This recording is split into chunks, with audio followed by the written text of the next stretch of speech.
નમસ્કાર દર્શક મિત્રો, હું છું રૂપલ વણેચિયા. સંપૂર્ણ ન્યૂઝમાં આપનું સ્વાગત છે. આજે બપોર બાદ અંબાજી આબુ રોડ હાઈવે માર્ગ વચ્ચે એક ખાનગી બસનો અકસ્માત સર્જાયો હતો. અંબાજીથી આબુ રોડ જતા માર્ગ પહાડી અને વળાંકવાળા હોવાના કારણે આ માર્ગ પર વારંવાર અકસ્માતો સર્જાતા હોય છે.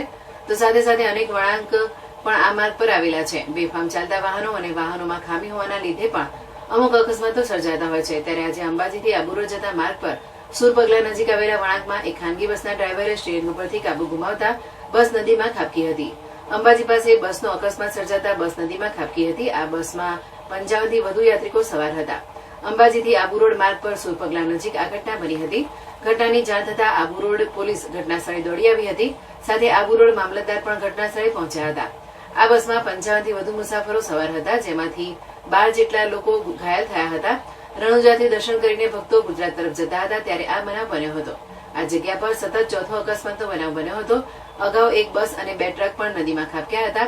આ અકસ્માત થતા રાજસ્થાન પોલીસ જવાનોની સુંદર કામગીરી જોવા મળી હતી. ચાલુ વરસાદમાં પણ નદીમાં ઉતરીને લોકોના જીવ બચાવ્યા હતા. ગુજરાતના દેરોના ભક્તો પણ 3 દિવસની યાત્રા ઉપર રાજસ્થાન રણુજા જવા નીકળ્યા હતા. ત્યારે પરત આવતા આબુ રોડ અંબાજી વચ્ચે આ અકસ્માત થયો હતો. આ અકસ્માતમાં મોટી જાનહાની ટળી હતી.